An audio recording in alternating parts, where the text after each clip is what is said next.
everyone. Welcome to episode 22 of Otomate. I'm Vki. And I'm Vka. And we are sisters who play Otomate games. Thank you for joining us on episode 22. This is our second installation of Reviews and Twos for Piofiore. Which means that this episode is the spoiler-heavy version. So if you don't want to hear about spoilers for Piofiore Faded Memories, or if you haven't played the game yet, then listen to episode 21 and maybe don't listen to this one. That's right. Come back to this one after you've played. So as we've said before, in this mini-series, our Reviews and Twos, we're reviewing Otomate games that we've played together by discussing them in 2 episodes. The first episode is a spoiler-free version of our opinions. That's the last one, episode 21. And the second is more of a reaction episode with heavy spoilers. And that's what we're doing today. So this episode on Piofiore Faded Memories is, like Vki said earlier, the spoiler-heavy one. Very spoiler-heavy. So spoilers, so much spoil. Yes, but before we spoil things, let's talk about who we're doing this week. Ooh.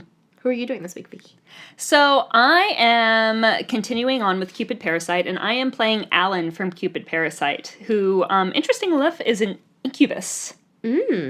He's hot, isn't he? I think he's very sexualized, but he's also, like, his character design is not my type. Okay. Yeah, but he is. He's an incubus. He's very, like, sexy, sensual, that type of character. And I don't know. I mean, you know me. That doesn't particularly do it for me. I like my men loud. I agree. Well, the character that I'm doing is Mozart from Ikemen, but he is not a loud character. He's grumpy, but he's not loud. Oh, so he's your type. He's definitely my type. Oh, my goodness. Those piano hands. Ah! He's wonderful. Now, I've been going back to Ikemen because at some point we'll want to do a episode of the infamous name that I don't even want to say. Mobile romance be shonen on the go, and how did I end up romancing this hot guy on my phone? Ultra hot guy. That's right. I love that name. Well, either way, I'm trying to get through Mozart's route, and still I'm enjoying it. No problems there. Well, I am enjoying watching you go through it because I get screenshots with random stuff of him being grumpy and you being like, ah! And it makes me happy to see you happy. Thank you. I appreciate that. Because I know that if Mozart were to say those things to you, you'd be like, ugh, you're annoying. You're grumpy boy. Not into the grumpy. I'm grumpy enough. Anyways, moving on to today's topic, we are going to do some route overviews and also our thoughts on some of the endings. But first, I think we need to go and talk about exactly why our beloved MC Lily got dragged into this whole mess in the first place. Yeah. So the premise of this story revolves around Lily being what they call the Kagi no Otome, or the Key Maiden. And she has a very specific role to play in Berlone. The idea is that the Kagi no Otome is chosen by the stars, and there's a faction of the church that gets to kind of like oversee this. And the purpose of being the Kagi no Otome is that she's one half of the key, I guess. She's the key to the lock, maybe, in unlocking what they call the relic. And let's talk about the second half of the key first. The second half is a member of the Falzone family. And there is a reason why the Falzone family are called the Grave Keepers. Because basically you need the Key Maiden and a member of the Falzone family to do something and to unlock this relic, which happens to be Jesus' grave. Jesus' grave.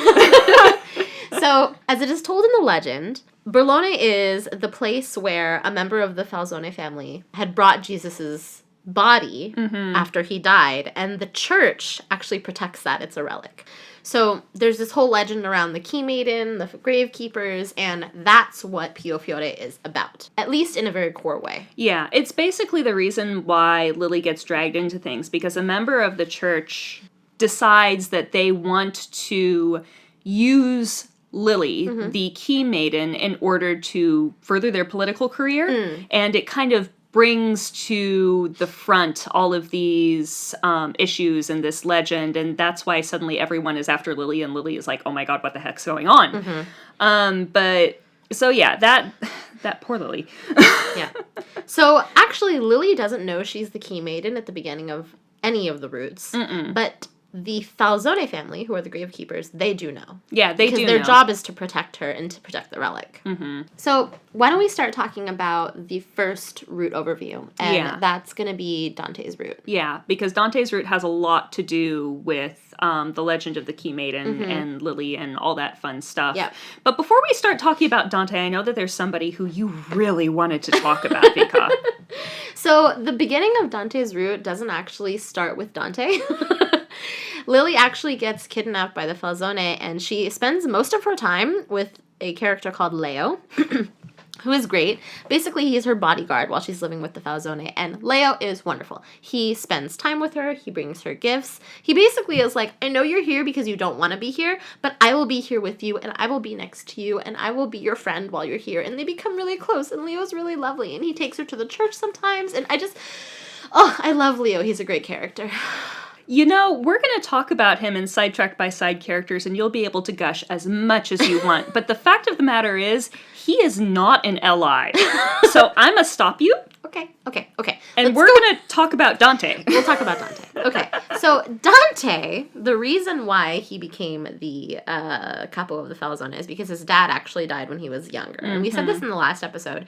But usually the leader of the Falzone family knows the story or the legend of the Kagino Otomate, and they know what they're supposed to be doing. Yeah, and a big issue here is the fact that Dante's father died before he could tell Dante, actually, and Nicola, the entire story of the legend and the Kagino Otomate. So basically, all that Dante knows is that the Falzone family is there to protect this relic, and he's working for the church, and they need to protect Lily because she is the Key Maiden. That's right. But he does not know what the Key Maiden is. He does not know what his part in the legend is, and he does not know how to do anything in order to unlock the relic or anything like that. Yeah, they don't actually find out how to unlock the relic until the very end of his route. And at some point, they relay the legend that says that the Falzone blood and the Key Maiden have to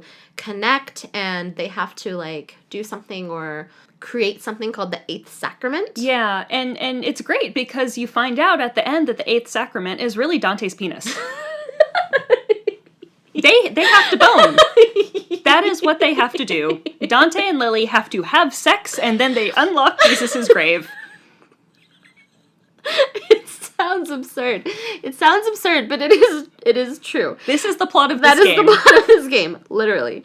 And you know that Dante's penis is the Eighth Sacrament because Lily has a birthmark on her chest that changes color after she bones Dante. So, like, that's how they know that she's the Key Maiden, is that she has this birthmark, but also it changes color, and Jesus is unlocked. What a strange accomplishment for a game. I really, really, really hope that Okay, so please nobody get angry at us for saying this. We're just relaying the plot of the game. Yeah. Yep. Yes, exactly. So, very interesting. I love the legend. I love all of the religious aspects that they put into it, but that's how this goes, basically. Yeah, and because of this, and a reoccurring theme in this game is that the Key Maiden has to be a virgin, because unlocking this whole thing, it has to be, like, a member of the Falzone family. It has to be Dante and Lily to unlock it. And so once Lily's no longer a virgin, then she loses her value to the church. So that comes up a couple of times in the game. But I think Dante's root is really the only one where you really find out directly, kind of like, oh, well, this is why. Yeah. Lily actually worries a lot in this route that the reason that she's being protected by Dante, and she knows that she is falling in love with him, is because she's important to the church, not because she's important to Dante. And she actually doesn't know that Dante really has loved Lily for basically his entire life. Yeah, it's really cute because since he's part of the Falzone family from a very, very young age, his dad pointed Lily out to him and was like, you're supposed to protect this girl. And so he just kind of, like, watched her growing up, not in a creepy way, but in, like, a little boy who has a crush on a little girl but is too afraid to talk to them kind of way. Yeah, and Dante really wanted to protect Lily from afar. He was hoping that they would never have to go through this whole Kage no Otome situation because he basically wanted her to live an average, normal life. Mm-hmm. He wanted her to be happy, and that's something very special. Yeah. I mean, the average normal life obviously did not work out. The happy depends on the end. Exactly. Depends on what route you're going through and what the decisions you make. Mm-hmm. Thus is an Otome game. But I really like their bonding process regardless because even though he didn't tell her that he loved her for a long time, they still organically got to bond and be with each other, even though they happened to do it in a hideout where they lived together because I don't know the Falzone house got ransacked and attacked. Yeah, I don't know how organic I'd call that. They literally had to go and, like, live together, just the two of them in a little hideout. But what I'm saying is that their, like, emotions and their connection, even though they're living together and they don't get to talk to anyone else, is happening, but they do get to know each other. Dante's already has his emotions. Like, he knows he likes Lily. Mm-hmm. You know what this part of Dante's route reminds me of? You know the Korean TV show We Got Married? Yeah, I do. It's like that. It kind of is. Yeah, because she cleans the house, she makes dinner and food, and Dante works. And they're forced to live together. Okay, so you're right. It probably wasn't very organic. But needless to say, I still think their relationship is a good relationship. Yeah. I mean, once they start talking to each other, it is, but there is definitely a lot of, they're both pretty awkward. I mean, Dante more so than Lily, but Lily has the whole thing about how she's, like, really anxious about him not liking her because it's her. So it does take a while for them to open up to each other, but once they do, I do think it becomes very, very cute. Agree. And that doesn't stop in the hideout, because at some point in Dante's route, Nicola drugs Lily, takes her from the hideout, and he, when I say he, I mean Nicola and Lily go live with Gil for a while. I mean, I was okay with that. I like living with Gil. The Visconti house is a great place to be.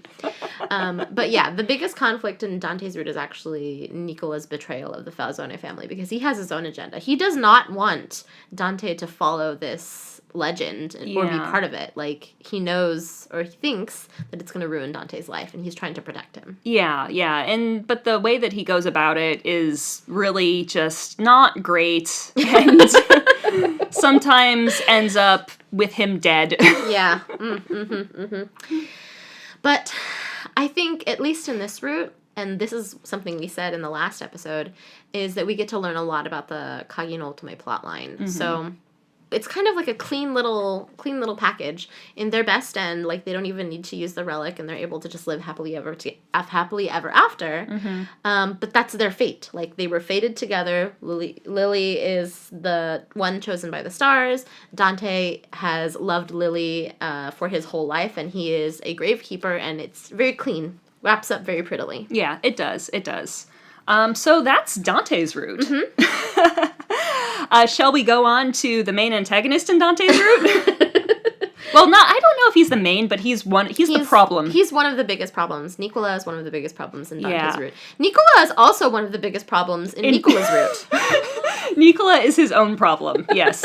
So Nicola's cousin complex is the problem. Yes. And a lot of the problems at the beginning do stem from the fact that Lily gets brought to the Falzone family house, and Nicola sees Lily and Dante getting kind of close to each other, and so Nicola kind of tries to seduce Lily in a way. Like, he does. He tries to get her to fall in love with him, and then when Lily's not dumb. Like, she knows that he doesn't actually like her. So what ends up happening is Nicola kidnaps her. Like, he holds a gun to her head, and he's like, well, we're leaving.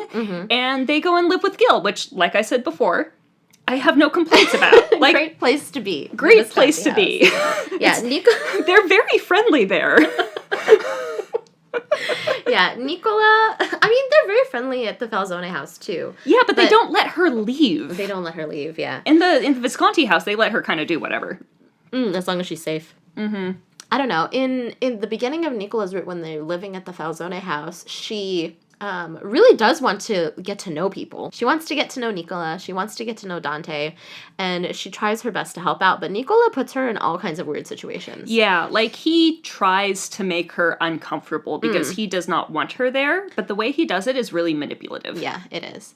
After he betrays the Falzone again and goes to live with the Visconti, i.e. Gil, he has his own kind of agenda there. He wants to save Dante by betraying Dante. Yeah. Again. Yeah. And I really love Lily in this route because I just think that she is so smart. Like, she knows that Nicola is not being truthful at the beginning, but she's kind of into him. She knows that he's lying and she knows that he has some type of other agenda, but she's like, okay, yeah, like, I want to get to know him. I want to spend time with him. And then once he, like, kind of shows his quote-unquote true colors and his agenda, and they're in the Visconti household, Lily's basically like, yeah, you know what? I'm into this. I'm into this guy. This one's gonna be mine. And Nicola's like, wait, no. Oh, wait, actually, yeah, I do love you. Yeah, it takes a while, but Nicola is just, it's really funny because I think Lily knows that he's into her, but he's, like, kind of pretending that he's not. And she's not about that. She's like, no, like, I like you, you like me. Sure, there's other shit going on, but we'll figure it out. Yeah, no, I really like Lily in this route. I think that this is one of the reasons why I wanted to play Nicola's route first. Because Lily is a pretty astonishing woman. Like, I really like the way she behaves and she interacts with other people. Dante and Nicola's relationship isn't the only issue in this route. No. Actually. Well, I mean, so the Lao Shu, Yan is always an issue. Yan's an issue in every route. That's true. We didn't mention him in Dante's route, but he's definitely a big issue in Dante's route. He's trying to kidnap and murder people all the time, so just keep that in mind. Yes, he's always a problem. But in Nicola's route, there's also a side character who becomes a very, very important character. There's a police officer named Roberto who is new to Berlone, and he comes in and he's like, I'm gonna eradicate the Mafia. And he and Nicola, in particular, are at odds. Roberto has a thing for Lily. He does. Like, he sees Lily as some sort of beacon of innocence, or I don't even know what to call it, but he has a huge thing for Lily, and he wants to protect her. Yeah, and in most of the other routes, this isn't an issue. Like, it's fine. Like, Roberto is actually a character who I want to talk about in Sidetracked by Side Characters. But the problem is, in Nicola's route, when he sees Lily and Nicola getting close to each other, it basically drives him insane. Yeah, it drives him mad. He turns into yandere, and in sometimes it ends very, very badly for Lily, but and sometimes it ends very, very badly for Roberto. It did kind of make me a little bit sad because he was a side character who I liked quite a bit, and in Nicola's route, he changed a lot. Yeah, he's one of the main antagonists there. Yeah, no, I thought that was pretty nuts, because you kind of, at least for me playing it as the first route that I played through, it kind of came out of left field. Like, I did not understand why all of a sudden this policeman is, like, going after Nicola so hard, but it's because of Lily. And his feelings for Lily. But as you play through the other routes, you realize, like, Roberto's actually not a bad guy. No, he's really great, actually. He has a very strong sense of justice. And he's coming from outside of Berlone, so he doesn't really understand how Berlone works in terms of how the Mafia interacts with the people. Yes, that's right. So when he first comes from Rome and he starts working with Marco, who is the lead investigator. He's a senior investigator. Marco tries to explain to him, like, oh, you know, we actually work with the Mafia. Like, the Mafia keeps the town safe and everything. But Roberto's not about that. He's like, no. Mafia bad, okay? Law good. So yeah, that definitely comes into play a lot in Nicola's route. But I think in Nicola's route, I really like the way Lily behaves, and I kind of went on a tangent about Roberto a bit. But she and Nicola, I think, have a very, what's the word? Like, they keep each other on their toes. I think that's great. They do. Yeah. he's pretty constantly surprised by her. Yeah. Like it's really funny because he seems like this really cool, suave dude, but once he and Lily get closer, a lot of the time she'll do or say something and he'll be like, "Why? Why would you do that? I don't understand." And Lily's like, "Well, you gotta deal with it." Yep. I think it was their, like, good after story, he tries to, like, play a little trick on her and she sees it coming and she's not about it. And he's like, he gets all hurt and sad, and then he actually does do something to kind of surprise her, and then he gets happy about it. So it's really cute that they're like equal playing fields, basically. It's really good. I really like Nicola as ally. So how about our next ally? You want to go through the murder puppy? The murder puppy. Orlok.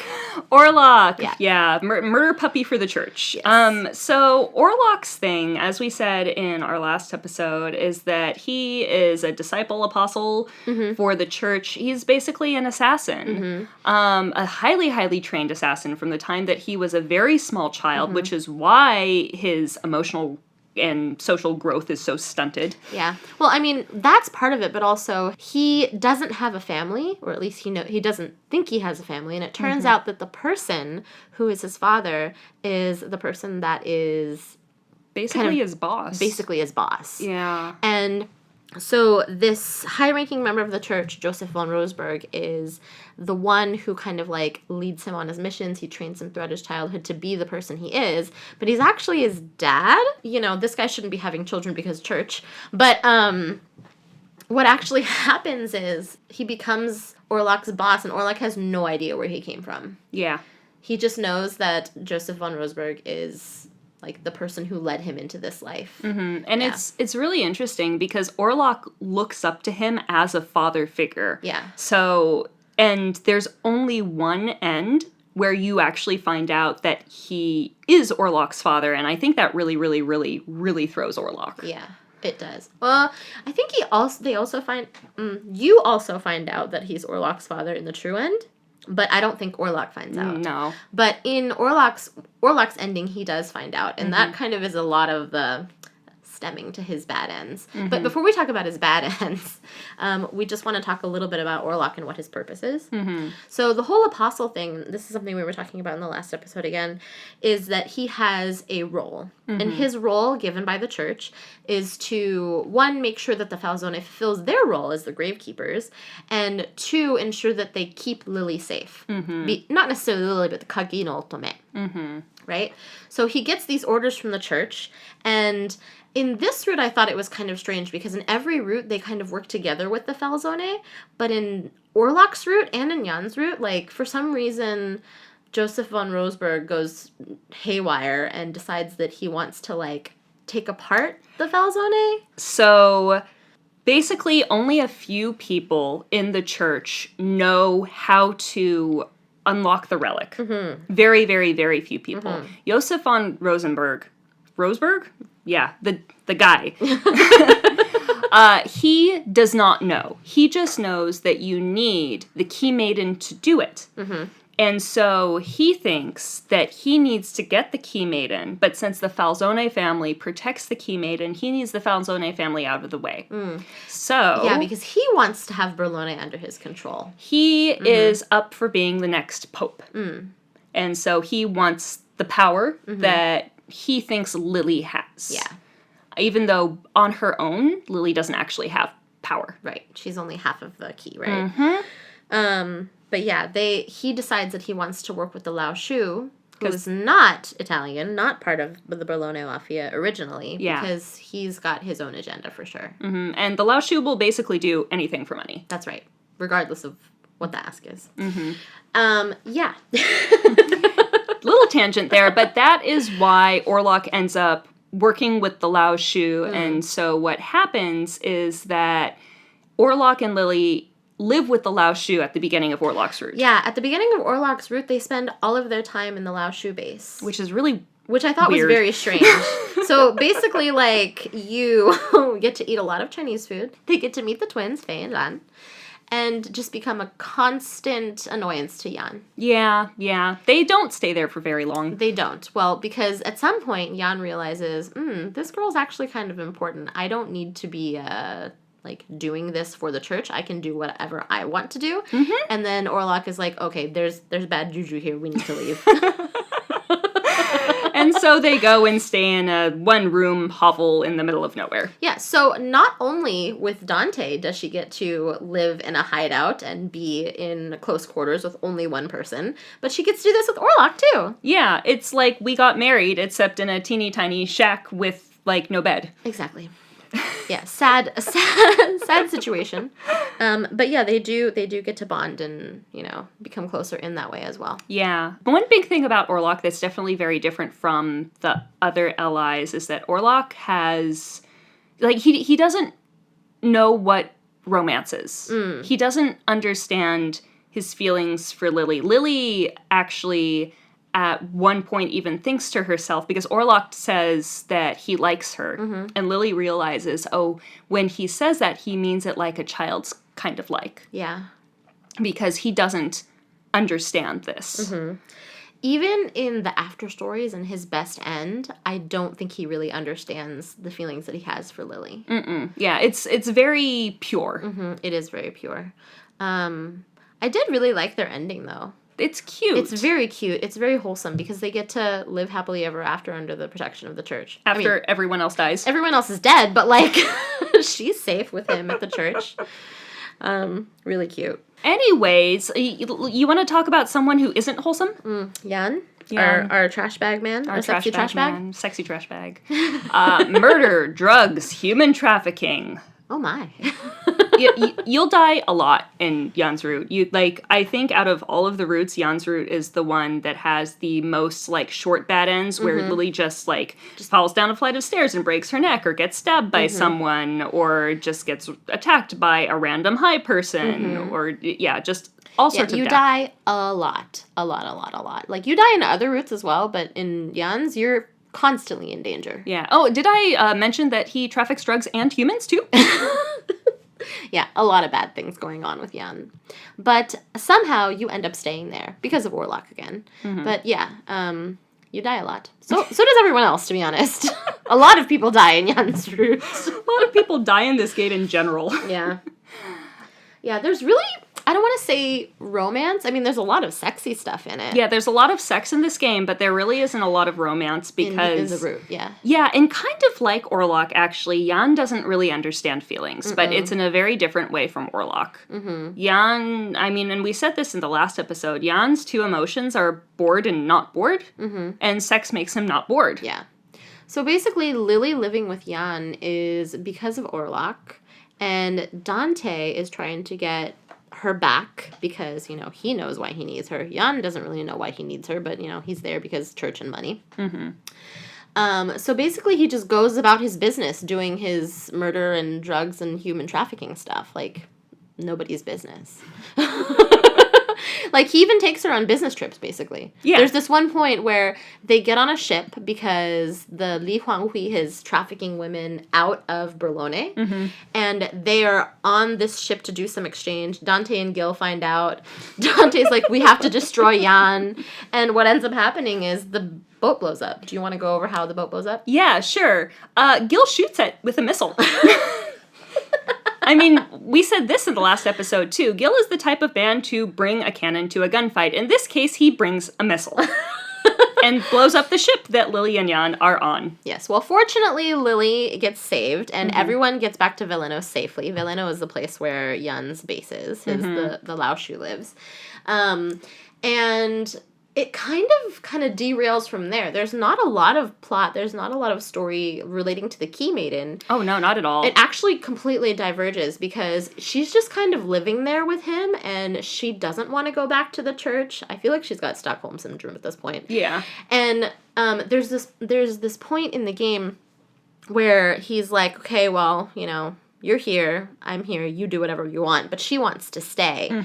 And she ends up somehow finding out that her best friend, Elena, lives with the second in command of the Lao Shu, but this guy has his own agenda. Yeah. And he wants to be the next Jan. Yeah. And it's really sad because, you know, the Lao Shu is trafficking women from Berlone, and Lily's best friend, Elena, gets kidnapped, and she's going to be trafficked, and Jan's number 2 just happens to see her and is like, oh, I like her face, I guess I'll keep her, and gets her hooked on drugs. Yes, this really super powerful drug. And that's another part of Jan's route, is that this drug is going crazy. Jan doesn't know where it's coming from, but it's actually coming from his second in command, who's creating the drug. Everyone's going nuts. Like, it's bonkers. Yeah, and here's the thing about Jan's route. Jan's route will either end poorly or it will end very poorly.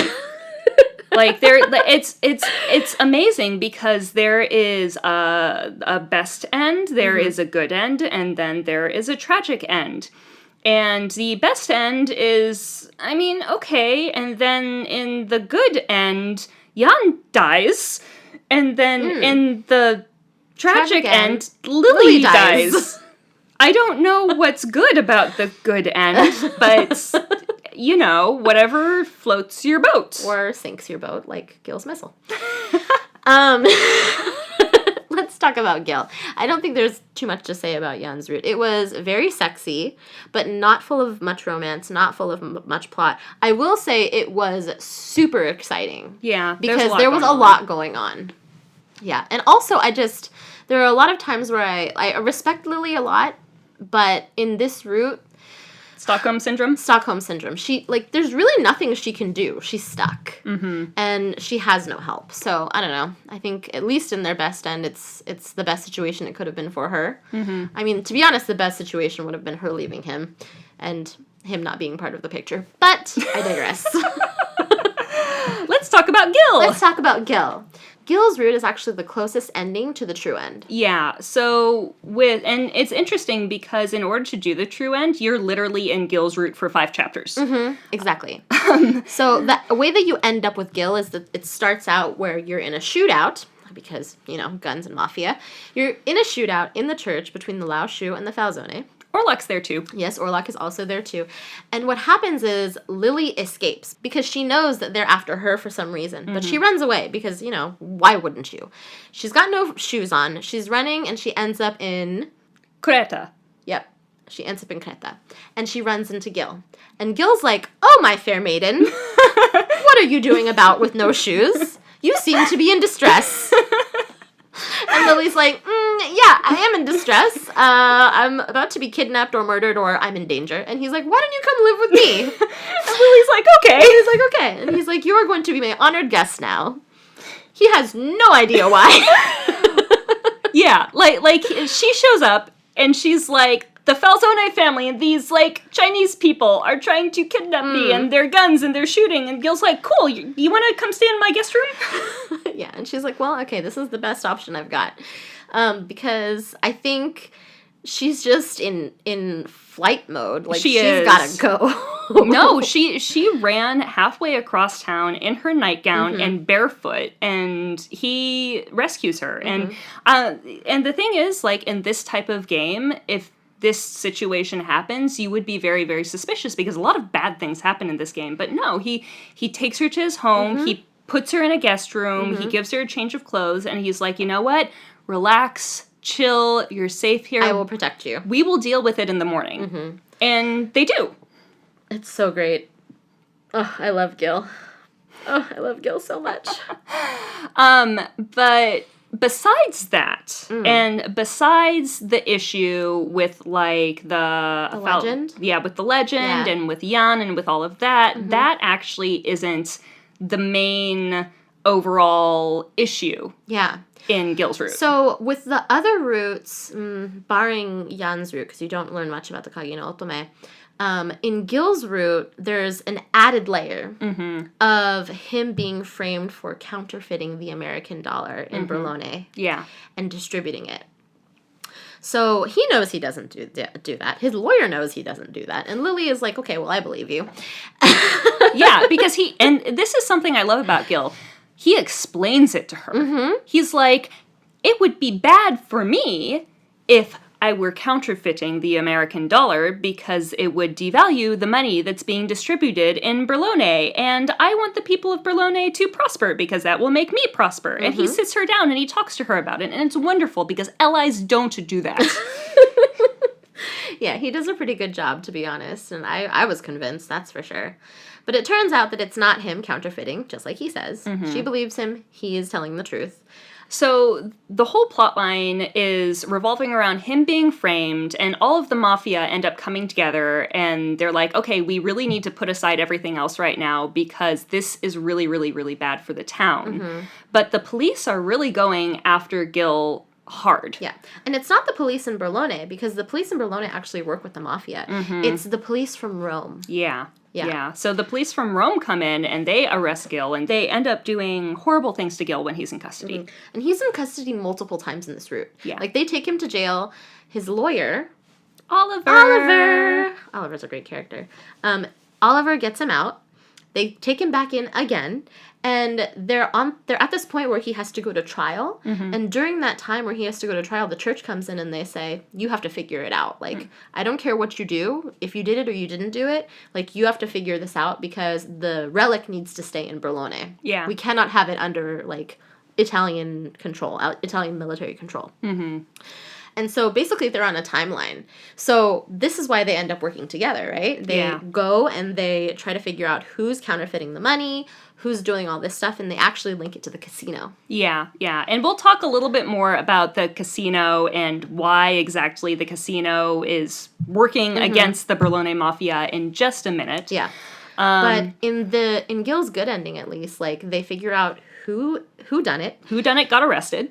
Exactly. And then Lily goes back to live at the church because Gil's like, hey, you do you. I don't want to force you to live here. You can, but, like, I just want to date you. And she's like, okay, yeah, let's do that. And so they date. And they have a relationship.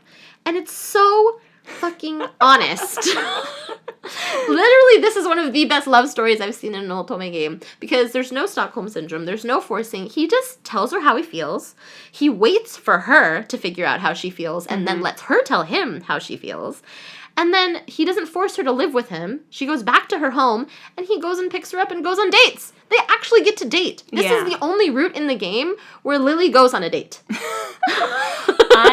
I really, really loved the part of the story where Gil realized that he was falling for Lily because he clearly understood that there was a difference in power dynamic between them, and he realized that he couldn't say anything to her about his feelings because it would potentially put pressure on her to say yes, since he was protecting her. So he let her come to the conclusion that she was interested herself and let her control the pace. Yeah. No, I thought that was beautiful. I really liked that scene of them sitting on the couch in the Visconti house and her being like, starting to have feelings and telling him, like, oh my gosh, I really like you. And he's like, I've known that I liked you, and I also knew that you liked me. But I wasn't going to say anything. Yeah. It was very really cute. Very, very cute. Anyways, obviously, we love Gil. But we still have 2 more endings we need to talk about. So we've gone through all of the routes for the 5 main allies, but now we need to talk about the 6th and secret one, as well as the true end. Yeah. So let's talk about the secret character first. Okay. Henri. The tortured Frenchman. Can you say his full name? Because I can't French. Henri Lambert? Yeah, I can't do that. So, Henri, you actually meet him quite a bit in this game, but you don't know because for the most part he's disguised as the character Direttore, and Direttore runs the casino. Right. The place where the casino is in Arca. And Arca is neutral to all of the things that are going on in the Mafia.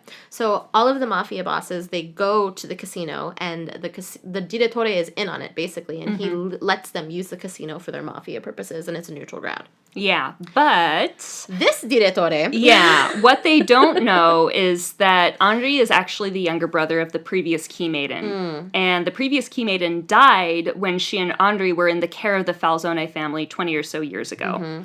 So he actually was not supposed to be the Direttore. He made that happen so that he could get revenge on the Berlone Mafia. Yeah, he's impersonating another person right now. But Henri blames the Falzone family and the church for his sister's death, and he has spent his entire life trying to figure out how to get revenge on them / destroy the Mafia. Yeah. that's one huge thing about Henri's route, is that everyone else, maybe barring Jan, is somewhat religious, right? But in Henri's route, he is completely anti-religion because he completely blames the church for everything that's happened to his life. And a lot of really bad stuff has happened in his life. Yeah, and I can tell you this because I've played 1926, but Henri is a very, very, very important character in a lot of 1926, and you really find out a lot more about him and a lot more about the history of the Falzone family and the Key Maiden.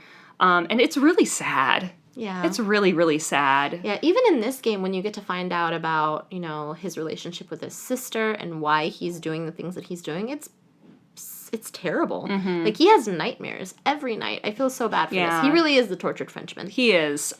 So, yeah, Henri is the secret character, so he does have an end. And in his end, he meets Lily throughout the game. They go on a couple of walks together. One thing we should mention is that the direttore is the one who's counterfeiting the money. Oh, yeah, that's a good point. So we said that in the beginning of the true end, and in Henri's route, you're basically in Gil's route for 5 chapters. So Gil's still being framed for counterfeiting money, but you actually find out in this route that it is the direttore. It's him, because he wants to take down the Mafia, and he's got plans. Yeah. So, that's kind of like where his story comes in. And along the way, he meets Lily, he interacts with her, and he knows that she's the new Key Maiden. Yeah, he knows. And after a decent amount of conversations with her, he deems that she's innocent, and it tries to convince her to leave behind the Mafia. Yeah, he also questions her beliefs in God as well, a lot. There are a lot of conversations where she's like, yeah, God brought us together, and he's like, God? I'm sorry? God didn't do squat. Yeah. I don't believe in God.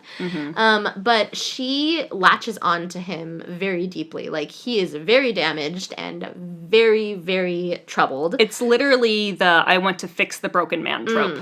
Yeah. I really hated this when I realized what was happening in this route, because it doesn't seem very Lily-like. No, it really didn't. Yeah. Like she's kind, but she's not self-sacrificing like this. Exactly. She didn't really get a chance to bond with him. With the rest of the LIs, like, she spends enough time with them. She's able to fall in love with them. But in this route, you don't get any of that, and all of a sudden she decides she wants to be with him. Yeah, and by be with him, we don't actually mean in a romantic way. Yeah. She wants to help him, and so when they find out that he is the one who has been counterfeiting the American dollars, that he's been trying to frame the Berlone Mafia for everything, he goes to escape Berlone, and she is literally like, I'm gonna come with you. I'm gonna follow you. There's no romance here. None whatsoever. Yeah, Henri basically just gives in and lets her come along with him. Yeah. And that's it. In the after stories, you do get a little bit of their connection. Like, they end up skipping town because they have to. They move to France. Yeah, Lily has to learn French. But French? Did I say French? French. Lily learns French. Lily has to learn French, and they take care of a whole bunch of orphans. It's really cute.